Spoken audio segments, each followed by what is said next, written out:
नमस्कार, मैं भरत आपका स्वागत करता हूं डीएनवी झारखंड में। आज जानते हैं झारखंड की प्रमुख खबरों के बारे में। इससे पहले आपसे छोटी सी निवेदन है, अगर आप इस चैनल पर नए हैं तो चैनल को सब्सक्राइब कर ले और बेल आइकन को प्रेस कर ले ताकि झारखंड की खबरों की अपडेट आप तक पहुंचता रहे। तो चलिए शुरू करते हैं आज की पहली और बड़ी खबर से।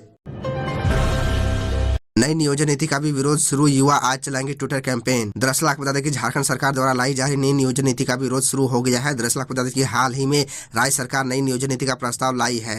सरकार 2016 के पहले वाली नियोजन नीति लाने जा रही है, जिसमें झारखंड से ही 10वीं और 12वीं पास करने की अनिवार्यता नहीं होगी। भाषा संबंधी बदलाव भी इसमें किए गए हैं। हालांकि झारखंड के अलग अलग जिलों में युवा इसका विरोध करने लगे हैं। नई नियोजन नीति का विरोध कर रहे युवाओं का कहना है कि पहले झारखंड राज्य के युवाओं का भविष्य और नौकरी सुरक्षित करने के लिए नियोजन नीति में कुछ शर्तें जोड़ी गई थी, जिसे अब हटाया जा रहा है। युवाओं का कहना है कि ऐसी नियोजन नीति नहीं चाहिए जिसमें झारखंड के युवाओं को नौकरी में संरक्षण नहीं मिलता हो। बता दें कि शुक्रवार को नई नियोजन नीति के विरोध में ट्विटर कैंपेन चलेगा। 24 मार्च को होने वाली मैट्रिक इंटर की परीक्षा की तिथि बदली, जानिए नया शेड्यूल। दरअसल आपको बता दें कि जैक बोर्ड द्वारा आयोजित की गई मैट्रिक और इंटर की परीक्षा की तिथियों में बड़ा बदलाव किया गया है। दरअसल 24 मार्च को होने वाली परीक्षा अब दूसरे दिन आयोजित की जाएगी। दरअसल 24 मार्च को आदिवासियों के सबसे बड़े त्योहार सरहुल का आयोजन होना है। उस दिन परीक्षा को लेकर छात्रों में असमंजस की स्थिति थी। वहीं विपक्ष ने भी इसे मुद्दा बना लिया था। जैक ने सरहुल के दिन 24 मार्च को होने वाली मैट्रिक और इंटर की परीक्षा की तिथि बदल दी है। मैट्रिक की 24 मार्च को होने वाली परीक्षा 25 मार्च को व इंटर की परीक्षा 5 अप्रैल को होगी। 24 मार्च को मैट्रिक की गणित और इंटर के भू विज्ञान, व्यावसायिक अध्ययन और मनोविज्ञान की परीक्षा होनी थी। 24 मार्च को दूसरे पाली में होनी थी। बीजेपी विधायक दल के नेता बाबूलाल मरांडी ने भी कहा था कि जिस दिन सरहुल पर्व है उस दिन मैट्रिक और इंटर की परीक्षा आयोजित करना गलत है। उन्होंने इसमें बदलाव की मांग की थी। खबरों में आगे बढ़ने से पहले आपसे छोटी सी निवेदन है कि अगर आप इस चैनल पर नए हैं तो चैनल को सब्सक्राइब अवश्य कर ले ताकि झारखंड की हर खबर आप तक पहुँचा सके।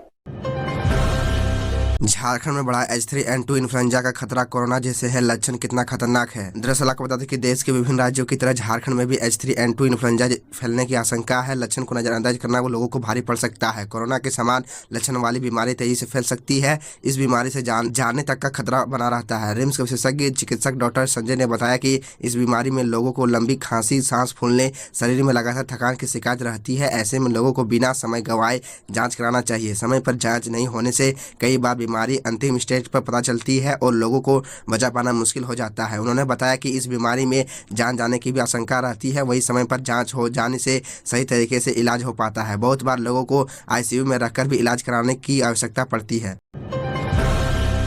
लालू प्रसाद के बेलर राजू गोप के बेटे शौर्य का हत्यारा कोडरमा से गिरफ्तार, अपहरण के बाद मर्डर। दरअसल आपको बता दें कि राष्ट्रीय जनता दल राजद सुप्रीमो लालू प्रसाद के जमानतदार रहे राजू गोप के 8 साल के बेटे शौर्य गोप के हत्यारे को पुलिस ने गिरफ्तार कर लिया है। मूल रूप से हजारीबाग के रहने वाले आरोपी संजू पांडा को पुलिस ने कोडरमा जिले के जयनगर से गिरफ्तार किया है। संजू पांडा कभी राजू गोप का किराएदार रहा था। बताया जाता है कि संजू ने फिरौती मांगने के इरादे से राजू के बेटे शौर्य का अपहरण किया था, लेकिन बच्चा शोर मचाने लगा तो अपहरण के 1 घंटे बाद ही संजू ने उसकी हत्या कर दी। दरअसल आपको बता दें कि राजू गोप राजधानी रांची के बरियातू थाना क्षेत्र स्थित अदालहातू के अरागना गली में रहते हैं। 3 फरवरी की शाम को शौर्य का उस वक्त संजू ने अपहरण कर लिया जब वो अपने घर से चिप्स लेने के लिए निकला था। दुकान से बाहर आते ही संजू ने आवाज देकर शौर्य को अपने पास बुलाया, उसे अपनी कार में बैठाकर वहां से फरार हो गया। कार में शौर्य को अपने शोर मचाना शुरू कर दिया। इससे संजू घबरा गया और उस पर बेरहमी से कई वार किए। इससे शौर्य अचेत हो गया। झारखंड सरकार ने दिखाई शक्ति, छत्तीसगढ़ स्टेट मार्केटिंग कॉर्पोरेशन को उत्पाद विभाग के परामर्शी से हटाया। दरअसल आपको बता दें कि झारखंड सरकार ने उत्पाद विभाग का राजस्व बढ़ाने के लिए Chhattisgarh state marketing corporation limited CSMCL को परामर्शी बनाया था, लेकिन चालू वित्त वर्ष में उत्पाद एवं मद्य निषेध विभाग राजस्व वसूली के लक्ष्य से काफी पीछे रह गया। अब विभाग के मंत्री जगन्नाथ महतो ने CSMCL को परामर्शी से हटाने का आदेश जारी कर दिया है, लेकिन विभाग के सचिव को मुख्य सचिव या सदस्य राजस्व परिषद की अध्यक्षता में उच्च स्तरीय कमेटी गठित कर नई उत्पाद नीति की समीक्षा कराने का भी आदेश दिया है। मंत्री ने इसकी पुष्टि की है। सरकार ने चालू वित्त वर्ष में 2500 करोड़ रुपए राजस्व का लक्ष्य रखा था, फिर इसे घटाकर 2300 करोड़ रुपए कर दिया, लेकिन होली के ठीक पहले तक 1750 करोड़ का ही राजस्व मिला। अब इस वित्त वर्ष के सिर्फ 22 दिन ही बचे हैं। ऐसे में 550 करोड़ रुपए का राजस्व लक्ष्य पूरा करना काफी मुश्किल है। गौरतलब है कि विभाग ने मंत्री को पत्र लिखकर कहा था कि नई नीति लागू होने के बावजूद राजस्व नहीं बढ़ रहा है, इसलिए परामर्शी को मुक्त किया जा सकता है। इसी के आधार पर मंत्री ने आदेश जारी किया। वहीं समीक्षा के लिए मुख्यमंत्री की अनुमति के के बाद ही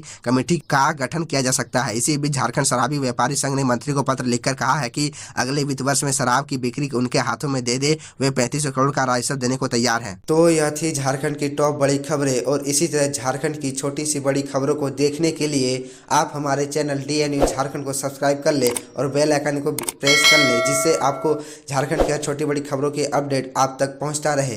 तो आज के लिए इतना ही, हमें दीजिए इजाज़त, फिर मिलते हैं आपसे अगले वीडियो में।